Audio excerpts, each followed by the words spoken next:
and market movers. This is The Pulse with Francine Lacqua.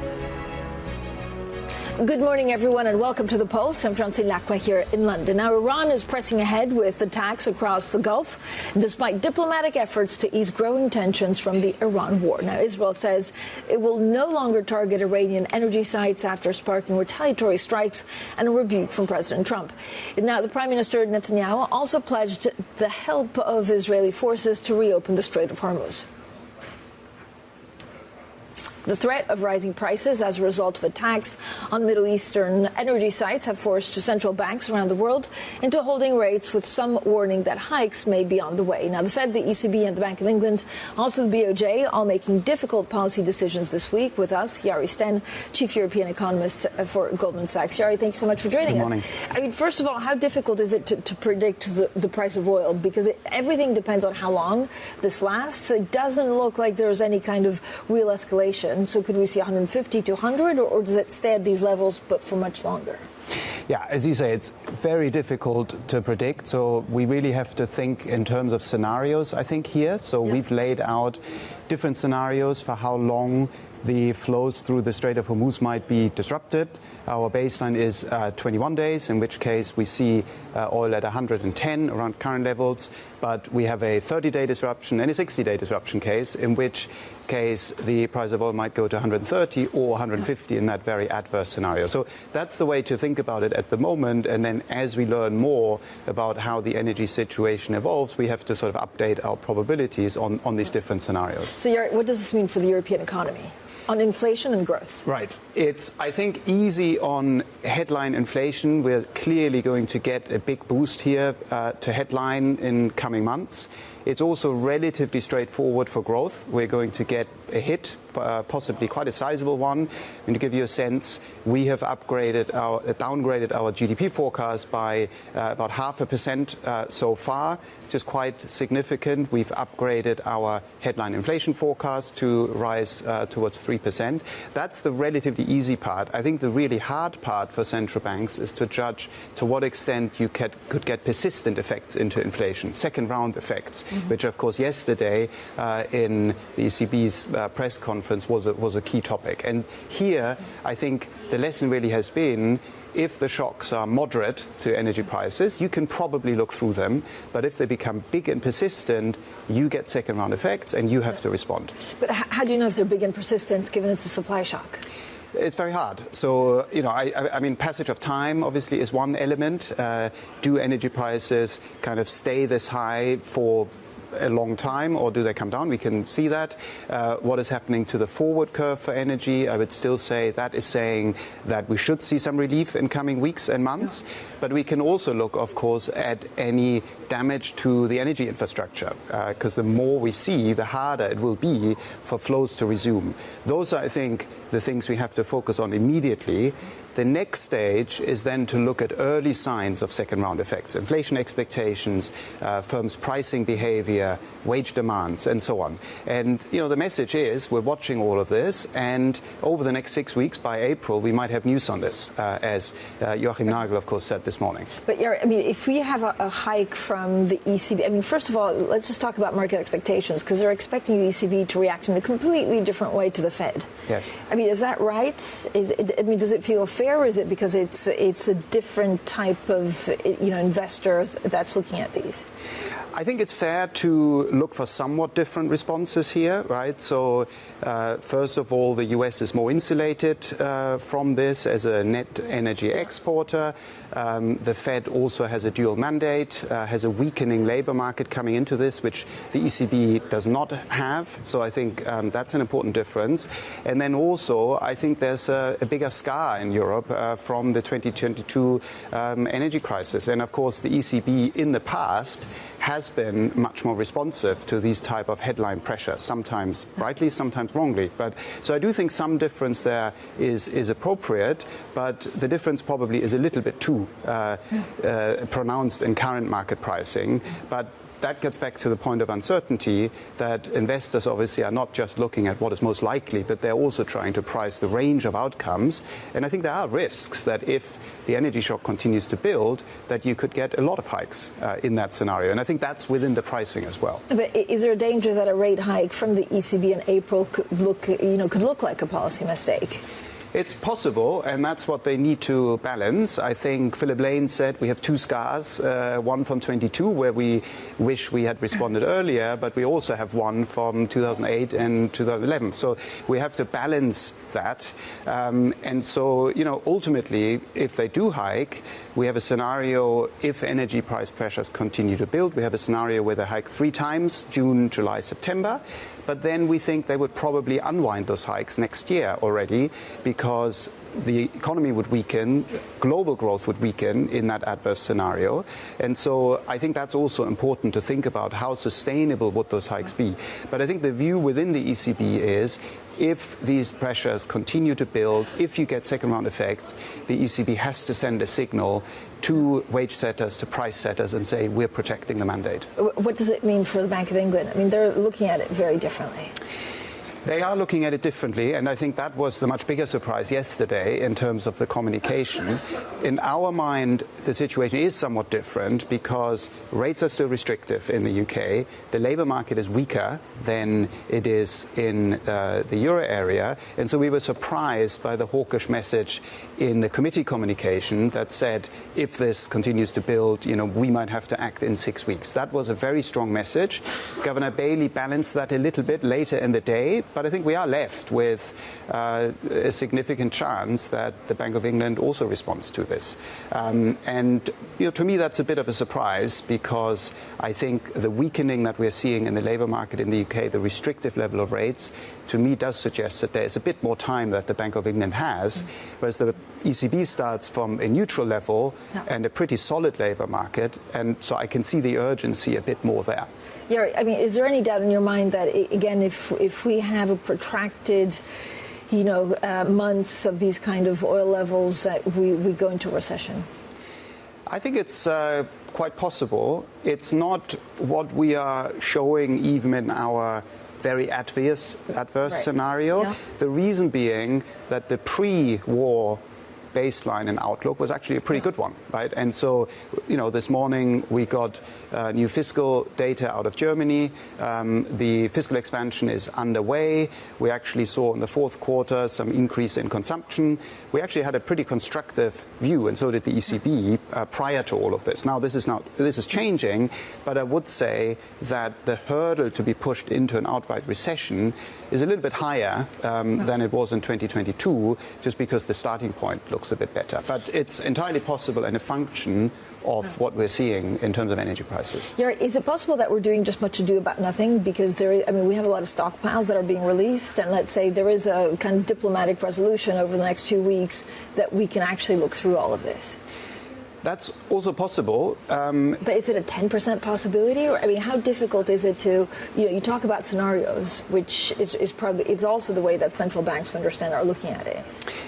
How do you attach probabilities to that? It's hard. I think you there really have to take a view on two things. You probably have to take a view on the conflict itself, but you also have to take a view on, even once the conflict stops, how quickly can those flows normalize. And that, I think, is still a little bit unclear, because it does depend on how quickly the gas production can come back. Do we find any more damages to the infrastructure? And I think that's really the focus now over the next weeks, to see how persistent those energy prices will end up being, because that's ultimately what matters for the economy. It's not so much the peak, it's really the persistence of this. And also, it could have a big impact even on the U.S. consumer, right? If people read this and worry about inflation, their jobs. Yes, absolutely. And I think what's different this time around is that it's a more global shock than in 2022. 2022 was primarily about European gas prices, whereas the rest of the world, if you looked at the US in 2022, there was still fiscal stimulus. The rest of the world was growing quite nicely, and Europe got hit with a shock, which meant that the response in 2022 had to be quite aggressive. This time around, you have to balance that because it's as much about oil as it is about gas, and that will also affect the US. We've downgraded our forecast also in the US, less than in Europe, because the US is a net exporter. But through inflation, through the effect on affordability and consumers, there's also going to be some effect there. Yari, when you look at, I guess, all of the data points, and we have hundreds of them all across Europe and the world, are there a couple that you're really looking for to give us an idea of sentiment or something taking a turn for the worse? Yeah, I mean, we're very focused on the early surveys that we're getting. And, we had a couple of very early surveys, for example, the ZEW survey or the Centix survey. These are surveys more amongst investors, but they can send helpful messages around turning points. And if you take the ZEW, for example, that fell very sharply earlier this week. So I think that's important to monitor. It's not always a perfect indicator, but it does help to give you a sense of the risk around the turning point. So I think the flash PMIs next week are going to be very important. And of course, they are part of the list that President Lagarde provided yesterday of key indicators that she's watching.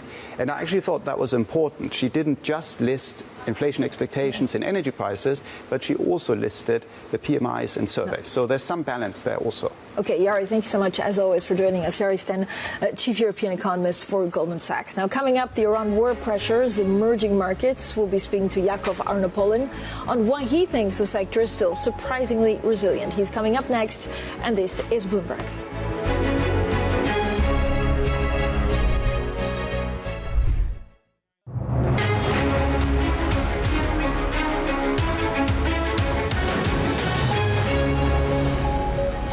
Energy prices have stabilized from yesterday's dramatic moves after Israel said it will no longer target energy infrastructure. Their attack on an Iranian gas field sparked retaliatory strikes against energy assets across the Middle East. Will Kennedy, Bloomberg's news director for Europe, Middle East and Asia, is here. So, Will, good morning. Do you have a read on how much physical and political damage has actually been done by these energy attacks?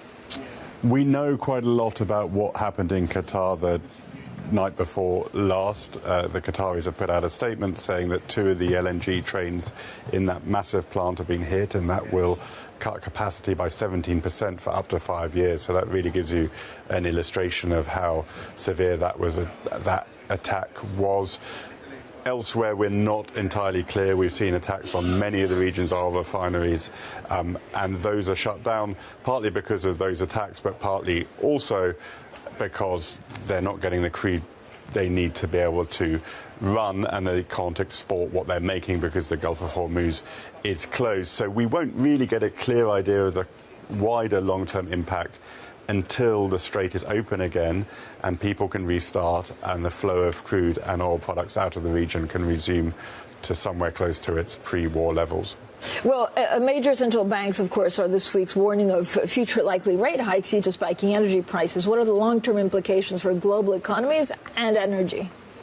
Yes, I mean, I think your previous guest outlined it really well, but the gas change will be significant.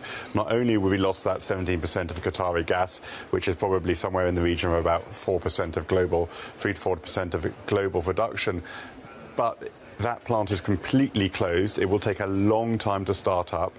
They're going to have to be very confident about the safety of the Strait of Hormuz before they put any gas through that strait. So we had been expecting a big glut in global LNG markets over the next few years. It was probably something that central bankers were looking at and seeing this could be a source of relief for global price pressures, especially in Europe, which had been so damaged by the energy costs of the Ukraine war. And now that has totally changed. The outlook for the gas market has totally changed because of this war, and it's probably changed for a number of years. In crude oil, it's a little harder to say. The crude oil market can probably revert back to normal more quickly.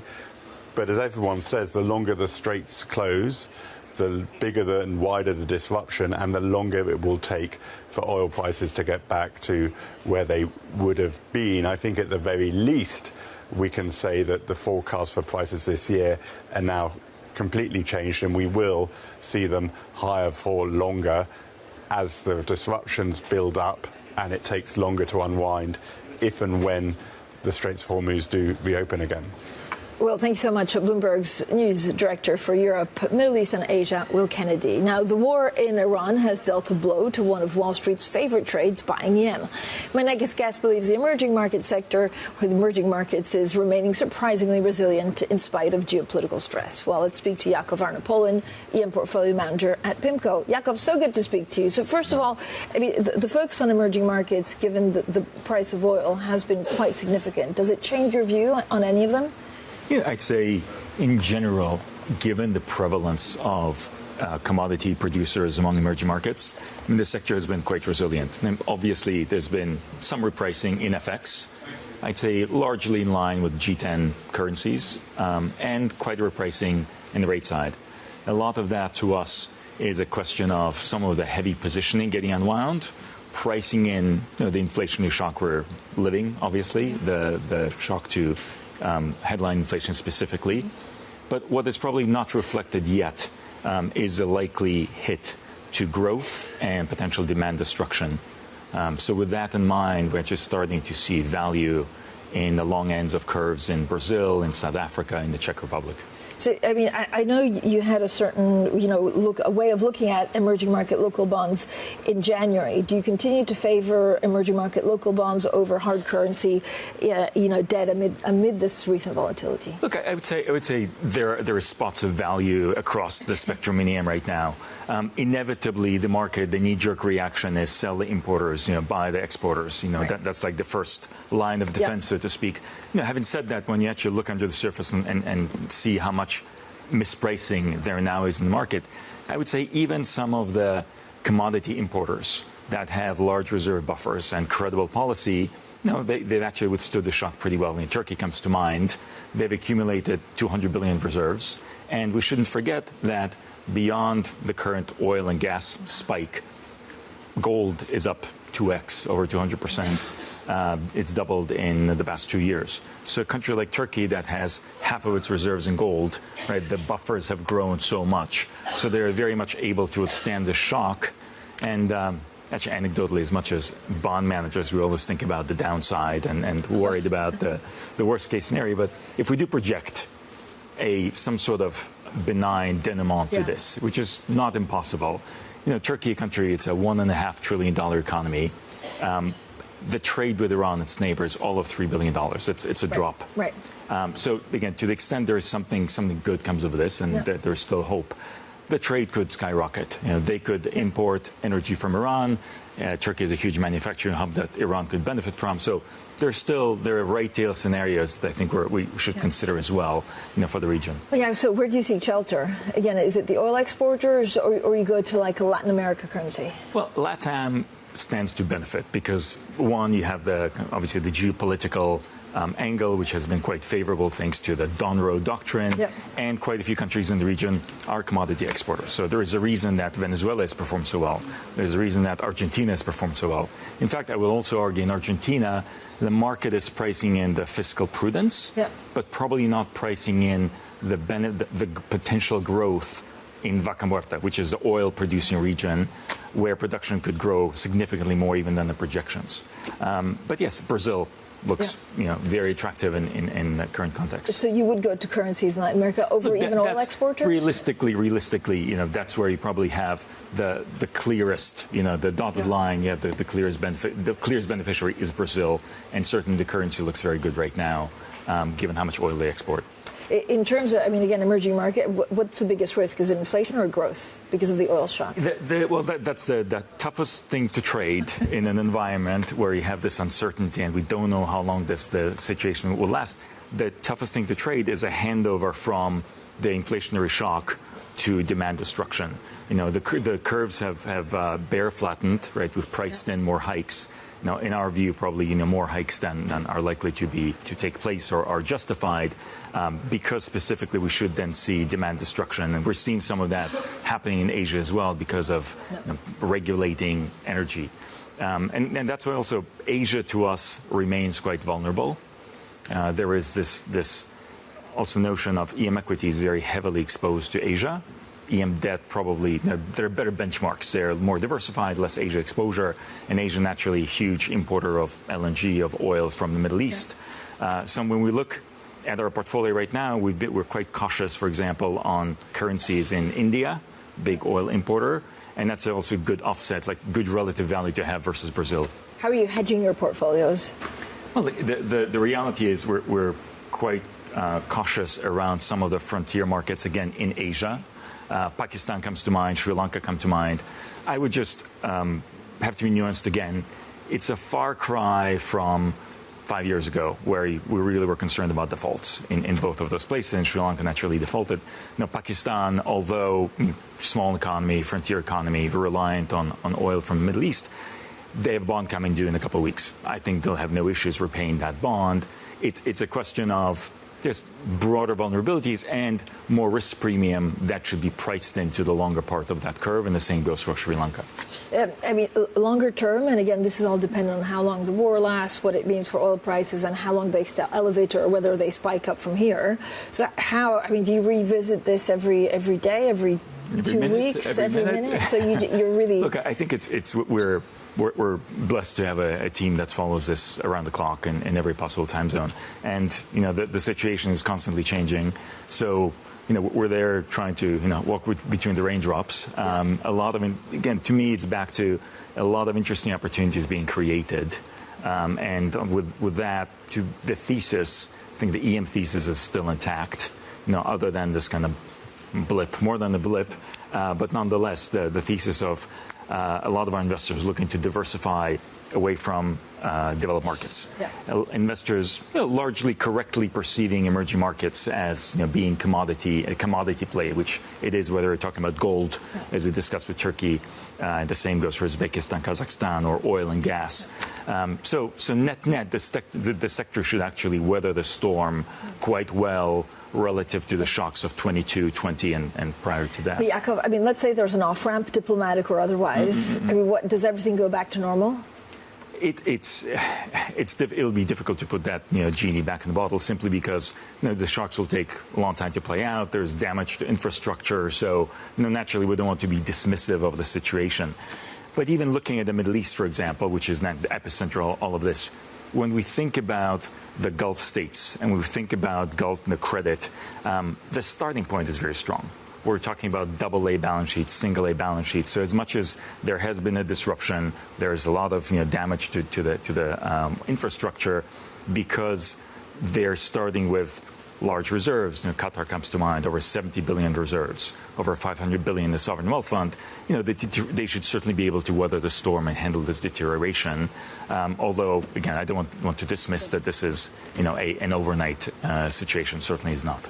Yacov, thanks so much for joining us. Yacov, Arnopolin, their EM portfolio manager at PIMCO. Now, this is a picture for markets. We look at the markets every 15 minutes. The focus firmly on what's happening in the Middle East. We're looking at European markets, and they're still a little bit on the way up. Oil set for a weekly surge, again, as the Middle East war heads towards its fourth week. A couple of other things we need to watch out for. Joachim Nagel saying the ECB would need an April hike if the price outlook continues to sour.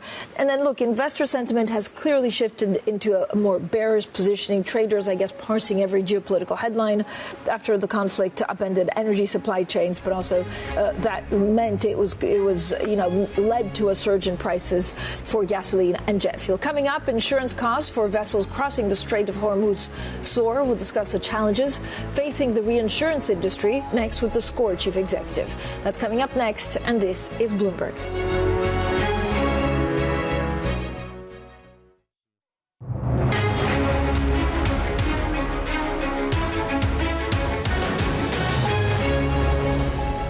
Good morning, everyone, and welcome to The Pulse. I'm Francine Lacqua here in London, and these are your top stories. Iran is pressing ahead with attacks across the Persian Gulf, even after Israel signaled it would stop hitting energy targets in the Islamic Republic. Analysts warn that the energy crisis may deepen, with Brent gaining almost 50% this month. Plus, the ECB's Joachim Nagel says a bank might need to consider hiking rates as soon as next month. We discuss the outlook with the governor of the Central Bank of Ireland. Now, the cost of insuring ships to sail through through the Strait of Hormuz has soared, unsurprisingly. You might be more surprised to learn that it's still possible to get coverage. Well, sources within the industry have told Bloomberg that premiums have jumped fivefold. So an oil tanker worth $100 million would now cost $5 million to insure. With us now to discuss the outlook for the broader industry is Thierry Léger, the chief executive of the French reinsurer SCOR. So thank you so much for joining us, Mr. Léger. Talk to me. If you look at risk and actually shipping and everything, how does it change your industry fundamentally? So the shipping industry is obviously very old, and the industry of insuring those vessels is more than 400 years old. So it's an industry that has transformed through times and has seen many, many wars, and I think it's a very grown-up industry that can deal with disruption. Yeah, I mean, does this one feel different because we don't really know where it ends, or is this just the nature of any war? Every war is different. This one is, again, different. I think the special piece here is that all these vessels now blocked in the Strait of Hormuz, they cannot back out of the war zone, right? Typically, when there is a war, you back out, and that's what the vessels do. Here, the problem of the owners and of the insurance companies is actually they cannot back out. They're blocked there, and that creates, again, a new situation that people have to deal with. Yeah, I mean, yesterday we had this incredible Bloomberg story. That means that there were 40,000 crews actually in some of those ships. Talk to me about what it means for insurance and insurance premiums going forward. Again, could this be short-lived, or does it actually change the level of shipping premiums longer term? Yeah, clearly, most of the insurance industry will not be impacted by this because generally we exclude war. So war is a very specific cover designed for typically airplanes, vessels, special buildings. So for the vessels, again, war covers, specific war covers exist for very long. It's very clear with this event that the prices will go up. You said it in your introduction, prices have gone up already. You have to imagine, right, this is a burning house, and you insure a vessel that is actually in a war zone and will remain in the war zone. Yeah. So the courage it takes to keep the insurance is considerable, and it needs considerable experience to do so. Mr. Léger, how has the nature of insurance and therefore reinsurance changed with, climate change concerns, with some of the big weather events, but also now with the advent of AI? Yeah. So there are two things that really have happened this year. One is a few things that happened. So one is the polarization of the world. Everything gets more extreme. You're either for or against it. The other one is climate change is going on and continues to put pressure on the claims on the insurance industry. We have to adapt our models and so on. So it's very demanding. And the third element is the digitization. You have to imagine that in the insurance industry so far we were used to insure something we can touch, something tangible. Yeah. When you leave your house, you can see if the door is open or not. Now we have to insure intangible digital world that is rapidly evolving, including AI. So it's a challenge, but it's also a great opportunity. I mean, the other, I guess, you're very exposed to the possible rise in interest rates, which at the moment we really don't know what happens given all the uncertainty on whether this hits inflation or growth. And, of course, there are different scenarios if you're the Fed, the ECB, or the Bank of England. But how sensitive are you to interest rates? Yeah, so we, as an insurance company, reinsurer, we obviously have to match both sides of our balance sheet. We have to make sure that assets and liabilities are matched, whether the interest rates go up or down, right? So that's part of the core business of what we do. So the only answer I can give you is we are economically matched, and therefore whether the interest rates go up or down, we should not be immediately impacted by that. In the longer term, we do actually profit from interest rates going up because it allows us to put our premium into assets that have a higher reward. I mean, given all of this, what's your priority for the next 12 months for SCOR? Yeah, the absolute priority now is to watch the markets. We have to make sure that we are being very nimble. You mentioned interest rates. I would also mention inflation. So the inflation outlook is again higher than it was before. Inflation is something we have to deal with as a company, of course. And then we have to watch the war itself. Yeah. The longer it goes, the more, obviously, it is a risk to the industry. What does, being nimble for a reinsurer insurance company look like? Is it a more streamlined process? Is it organizational? What are you thinking? Yeah. So the most important nimbleness is about how you take decisions. I mean, fast decision making, but it has to be informed, right? This is, by the way, where AI helps a lot. That it informs us faster to make a decision fast. That's important. But then you need the capital nimbleness. You need to be able to shift capital to the areas that have the highest opportunities and take it away where it's not the case. And the third element where you have to be nimble is in terms of the organization. We have to make sure we have little layers, which is, by the way, something we have adjusted 2 years ago, and is allowing us now to be much closer to markets and actually adapt the company to what's coming.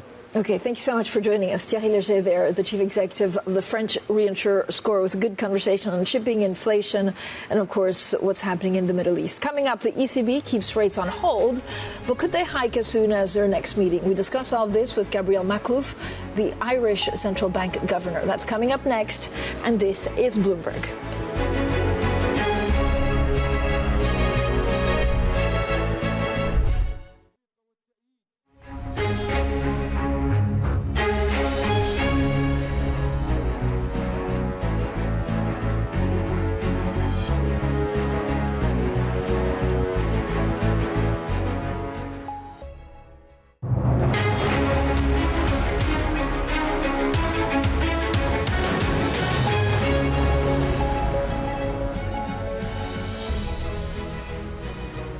Now, Dubai has long sold itself as a safe haven in the Middle East, but Iran's unprecedented strikes on U.S. partners across the region are putting that reputation under pressure. Well, Bloomberg Originals has been looking at how Dubai's model of stability is being challenged.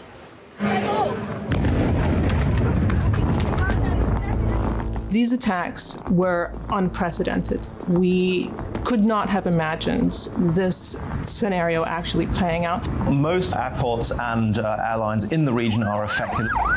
Drone has hit a residential tower overnight in Dubai. It sparked a fire and residents were forced to evacuate the building. This conflict has come to the doorstep of a territory that many perceived to be one of the world's top safe haven territories. That perception was by design and helped attract both money and talent. The strikes threaten more than lives and infrastructure. They're testing Dubai's model of stability and the image it wants to project. Iran's formerly supreme leader, Ayatollah Khamenei, is dead. We've already won in many ways, but we haven't won enough. Thousands of deaths across the region have been reported in the war begun by the US and Israel. Iran's wave of retaliatory strikes targeted US allies, prompting the UAE to prioritize safety above all else. Iranian strikes have hit airports, military bases, even data centers. The UAE has seemingly defied what many assumed would be an existential threat. It's navigated peril before, but with war on its doorstep, can it do it again? Well, subscribers can watch that documentary in full on the Bloomberg terminal and on Bloomberg.com.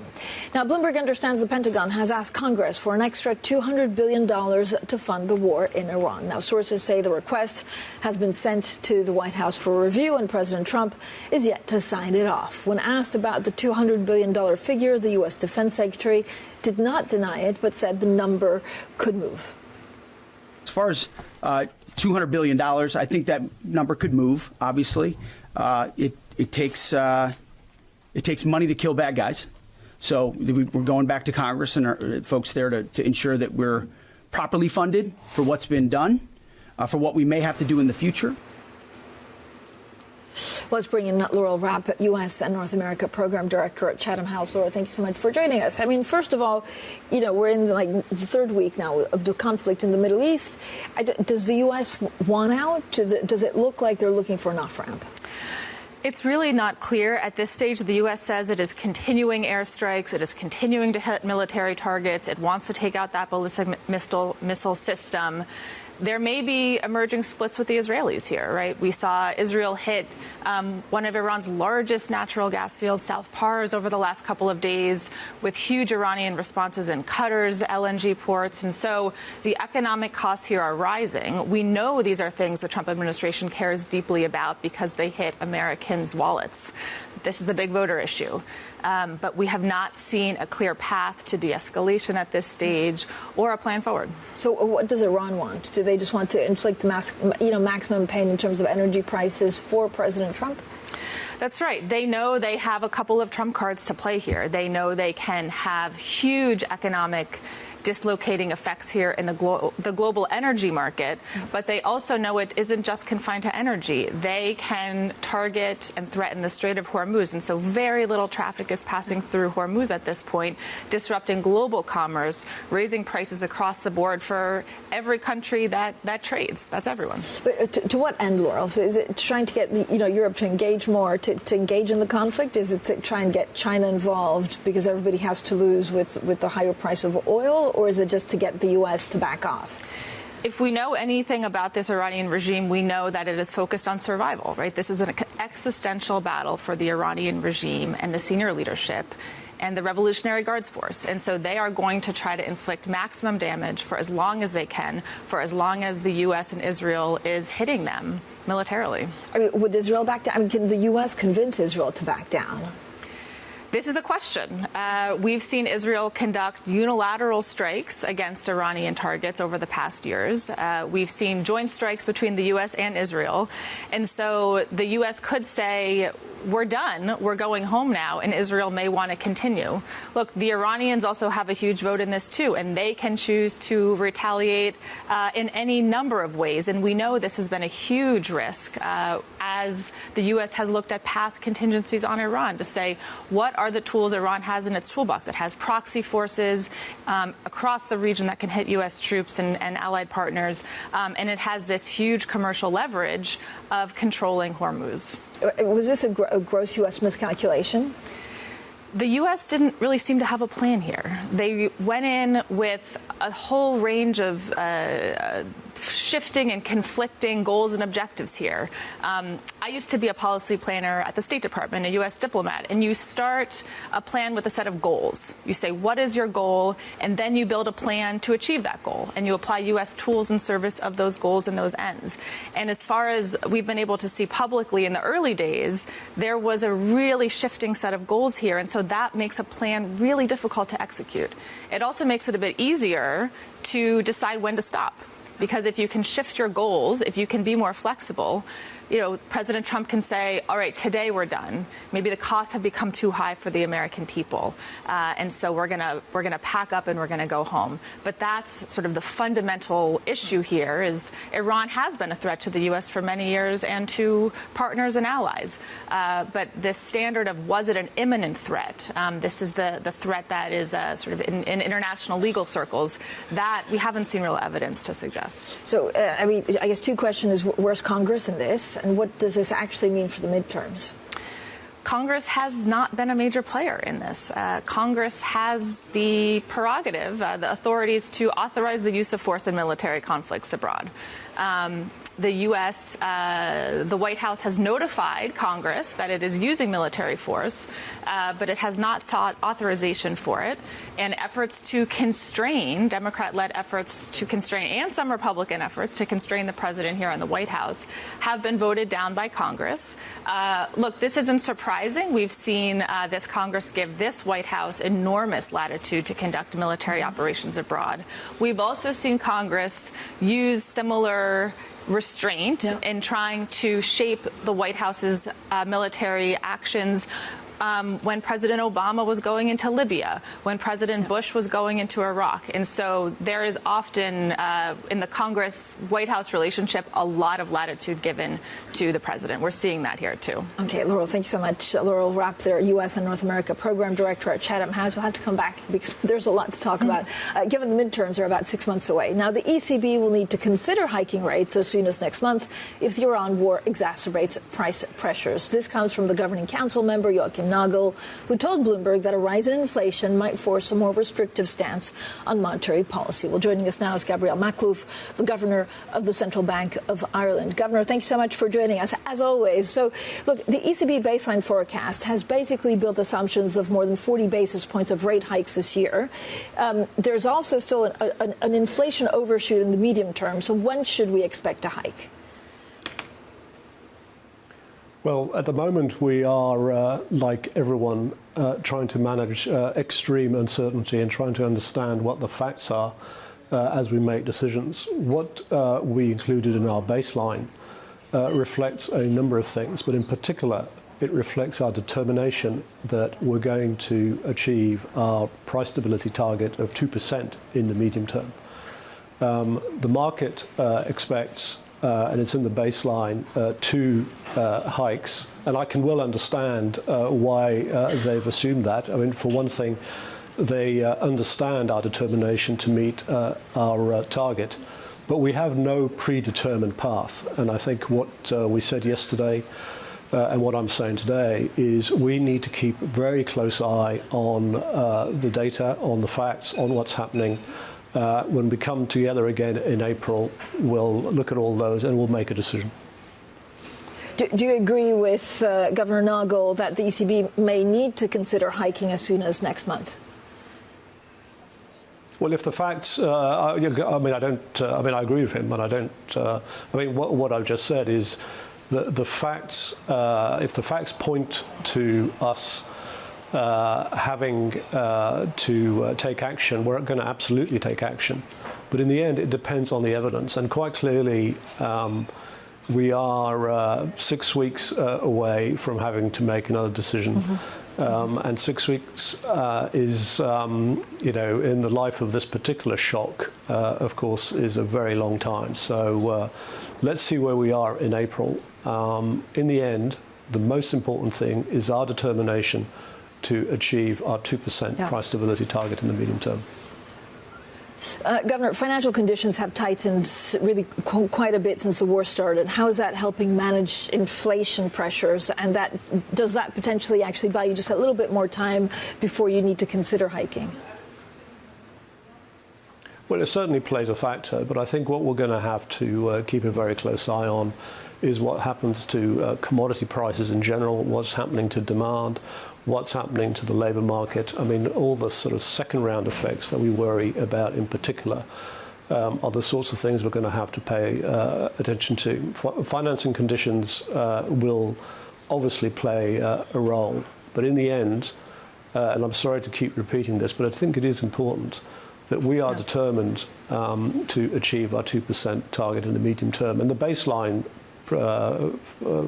projections that were published yesterday do, although we've got a spike in inflation this year, they do go back to the levels that I would be comfortable with in the medium term. But so, I mean, again, is every meeting now a live meeting, potentially? Well, absolutely. But I think every meeting in the past has been a live meeting because we have, for some time, adopted a data-dependent meeting-by-meeting approach. So I think it would be wrong to come to any conclusion that there are the opposite of live meetings, dead meetings. I mean, meetings are moments when the Governing Council comes together, looks at the evidence, looks at the projections that our staff put together, and we come to a judgment. So certainly in the face of this particular shock, which has clearly had an impact on energy prices, clearly is having an impact on communities everywhere, and concern for what might happen to their cost of living. The next meeting is a live meeting, definitely. Yeah. Does the ECB now have a tightening bias? No, I don't think the ECB's got a tightening bias. I think the ECB, and certainly I can't speak for all of my Governing Council colleagues, but for my part, I think we've got the same bias we've always had, which is to take a calm, careful, considered look at what the evidence is telling us, and be absolutely determined that achieving our 2% inflation target in the medium term is our objective, and that's what we're going to do. And we take decisions based on that.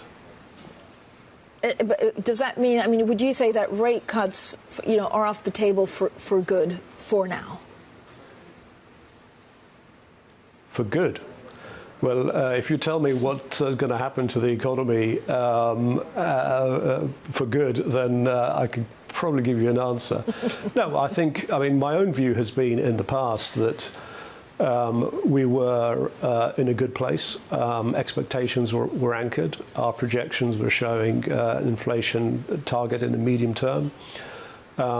So I personally had not been in a position of really contemplating cuts. I mean, from my perspective, we were basically at neutral, and that was a good position to be. Of course, the facts have changed significantly in the last few weeks, and we've now got to look carefully at what that means for us going forward. On the other hand, the facts could change significantly again in the next few days. I mean, things have moved very quickly, and we've seen quite significant oscillations, both in sentiment and in markets. So it makes our job a bit harder. But I think it would be a mistake to make any commitment for good at this stage. Governor, are you comfortable with money market projections? So at the moment, they have, 2 quarter-point hikes from the ECB this year, and then a more than 50% chance of a third hike by the end of the year. Well, I mean, I completely, as I said earlier, I completely understand why markets are making these sorts of assumptions. In the end, they need to hedge their positions in some way. I mean, we don't have a predetermined path. I mean, the only thing that we're absolutely determined on is achieving our 2% target. At the end of the day, we're going to, meeting by meeting, look at the facts, look at the evidence, see what's happening, and come to a judgment. Governor, what risks do you see to Irish financial stability because of this war? Well, I think we're certainly keeping a very close eye on what's happening in the economy and the financial system. At the moment, I think we've built some pretty good resilience over the last decade. I don't see in the very short term shocks that lead me to be concerned. I think our banks are well capitalized. I think the system is in a pretty good place. I do, however, note that some of the concerns I've had for a number of years now about the growth in market-based finance is still out there, and it's something which we will continue to keep a very close eye on and work with our colleagues across Europe and across the globe to make sure that any risks are properly managed and mitigated. Governor, I know it's difficult, at the moment looking at data points given the uncertainty in the Middle East, but do you have favorite indicators to see on whether something doesn't go to plan? No, I'm actually somebody who's permanently looking for as many indicators as possible, whether it's commodity prices, whether it's surveys of consumers, everything in between. In the end, the more comprehensive a set of indicators, the better informed would be. Clearly, what's happening to energy prices right now are things that we pay particularly close attention to. But it would be a mistake, I think, to say there's one favoured indicator over another. Mm-hmm. Governor, thank you so much, as always, for joining us. Gabriel Makhlouf there, the Governor of the Central Bank of Ireland. Now, again, if you look at the markets for the moment, U.S. stocks edging lower, Brent resuming its climb as sentiment remains sensitive to any escalation in the war in the Middle East. In fact, traders are parsing every geopolitical headline after the conflict upended these energy supply chains, causing gasoline and jet fuel prices to surge. The UK 10-year bond yield rising to the highest level since 2008. this has also a huge implication because of what we heard from the BOE yesterday. Up next, Bloomberg surveillance, and this is Bloomberg.